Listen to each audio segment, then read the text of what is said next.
समय है एक खास व्यक्ति से मिलने का। Apollo wheel chair cricket T20 international trophy Bharat 4-0 से आगे है और उस भारतीय टीम के पीछे जो सबसे अहम भूमिका निभाते हैं हेड कोच जो होते हैं वो आज हमारे साथ जुड़ चुके हैं। हमारे साथ अब मौजूद हैं यहाँ पर चंद्रभान गिरी, भारत के हेड कोच व्हील चेयर के। सबसे पहले तो शुक्रिया आप आए।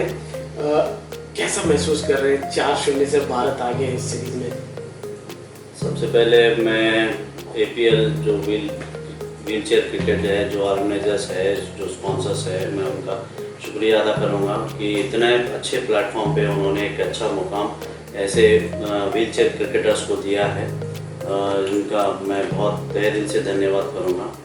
मैं 4-0 से हमारी टीम आगे हैं। ये तो बहुत ही हमारे लिए बहुत बड़ी उपलब्धि है कि एक इंटरनेशनल मुकाम पर हम लोग 4-0 से इंडिया वर्सेस श्रीलंका में हम आगे हैं। ये बहुत बहुत हमारे लिए उपलब्धि है। आपने काफ़ी क्रिकेट खेली है, बतौर क्रिकेटर और फिजिकल डिसेबिलिटी स्टैंडिंग क्रिकेटर उसमें कोचिंग करना और व्हील चेयर क्रिकेटर्स में कोचिंग करना कितना चैलेंज है? देखिए सर, डिसेबल एक वर्ड है, दिव्यांग खिलाड़ियों को कोचिंग करना उनकी एबिलिटी पे काम करना है। जिस तरह से जैसा स्टैंडिंग डिसेबल क्रिकेटर्स होता है, किसी को कोई हाथ नहीं होता है, किसी को पाँव नहीं होता है, कुछ एक्सीडेंटली वो डिसेबल होता है, तो उस हिसाब से हमें उस पर काम करना होता है। जिस तरह से सपोज कोई एक राइट हैंड जिसका हाथ नहीं होता है, तो हम उसको बॉटम हैंड से उसको स्ट्रेंथनिंग कराते हैं। उसको बॉटम हैंड जिस तरह से उसकी जो स्ट्रेंथ होती है, हम उस तरह से मैं उसको कराता हूँ कि हाँ, वो सपोज जिस तरह से बॉटम हैंड शॉट जैसे स्ट्रेट बैट वो नहीं कर सकता, तो मैं उसको square leg, deep square leg, इस तरह के से शॉट जो अच्छी तरह से वो खेल सकता है, वो मैं उसको करवाता हूँ। उनकी एबिलिटी की स्ट्रेंथ को लेकर मैं उनको आगे मैं बढ़ाता हूँ। होता है जैसे स्टैंडिंग क्रिकेट में थोड़ा बहुत होता है, नॉर्मल क्रिकेट में काफ़ी होता है, जिसमें फुटवर्क की कोई नहीं होती। उनकी एबिलिटी होती है सिर्फ हाथ, राइट, हाथ से ही है और उनको खेलना है, और वो विकेट को किस तरह से बचाना है, अपने विकेट को किस तरह से खेलना है, पावर प्ले में किस तरह से वो यूज़ करना है, स्लो बॉल को किस तरह से वो पिक करना है। क्योंकि व्हील चेयर क्रिकेट में जो होता है, बॉल पिकिंग जो स्पॉट पर आती है, गुड लेंथ को किस तरह से खेलना है, वो wide of the ball, off stump की बॉल को किस तरह से खेलना है, स्क्वायर ऑफ द विकेट पे किस तरह से मारनी है, मिड विकेट पे किस तरह से मारनी है, कौन सी ball merit of the ball खेलनी है, मैं उनको व्हील चेयर वालों को बताता हूँ। वैसे बॉलर्स को मैं यही कहता हूँ कि जिस तरह से वो अपनी line and length wicket to wicket रखेंगे तो हमें विकेट मिलेगी।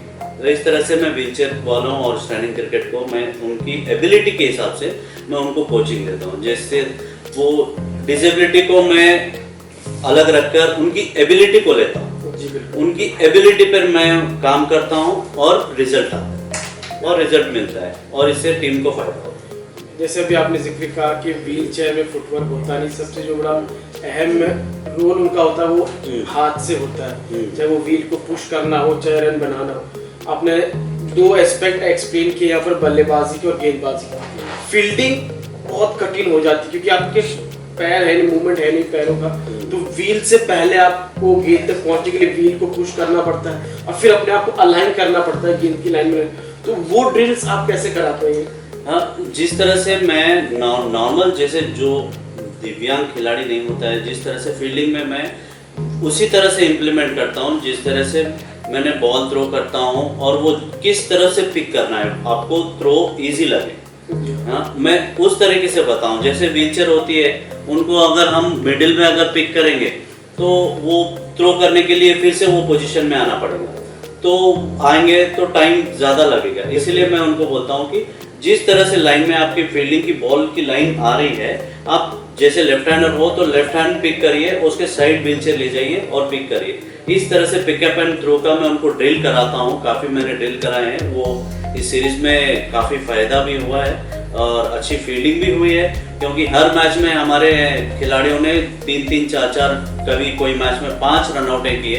इसमें काफ़ी फ़ायदा हुआ है। और जिस तरह से 30 सर्कल में हमारे लड़के फील्डिंग कर रहे हैं, बहुत ही काबिल तारीफ। बल्लेबाजी गेंदबाजी रही भारतीय टीम के द्वारा, 4-0 से आगे कि लक्ष्य तो यही होगा कि 5-0 से सीरीज जीती जाए।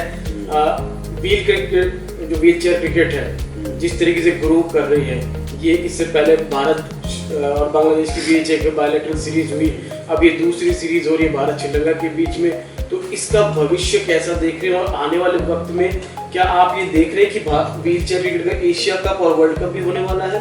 हाँ, जिस तरह से अभी देखिए कि इंडिया और श्रीलंका के जिस तरह से हम मैचेस देख रहे हैं, हाँ, श्रीलंका वो सीखने की अभी स्टार्टिंग पॉइंट में, हमारे इंडिया के जो क्रिकेटर्स हैं वो काफ़ी कुछ सीख चुके हैं और काफ़ी डोमेस्टिक मैचेस खेल चुके हैं। ये इस वजह से हो रहा है कि हमारे इंडिया में क्रिकेट काफ़ी है, चाहे वो व्हीलचेयर हो, चाहे स्टैंडिंग क्रिकेट हो या चाहे नॉर्मल क्रिकेट हो।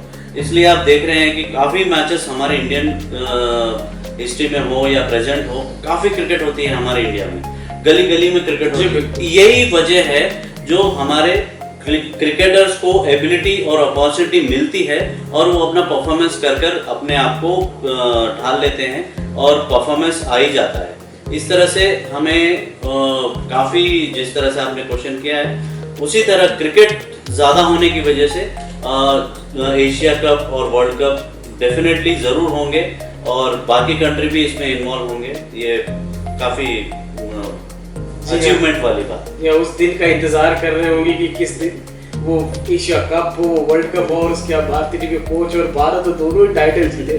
अच्छा लगा आप हमारे साथ जुड़े और आपने हमारे दर्शकों को ये बताया कि कितना डिफरेंस है normal cricket, physical disability, standing cricket और व्हील चेयर क्रिकेट में। बहुत कठिनाइयाँ होती है पर लेकिन आपने जिस तरीके से टीम को तैयार किया, पूरे एसोसिएशन ने जिस तरीके से मेहनत की, series already hats off to you. हमसे बात करने के लिए धन्यवाद। ये थे भारतीय टीम के कोच चंद्रभान गिरी और इनका लक्ष्य यही है कि 5-0 से सीरीज को अपने कब्जे में कर ली जाए।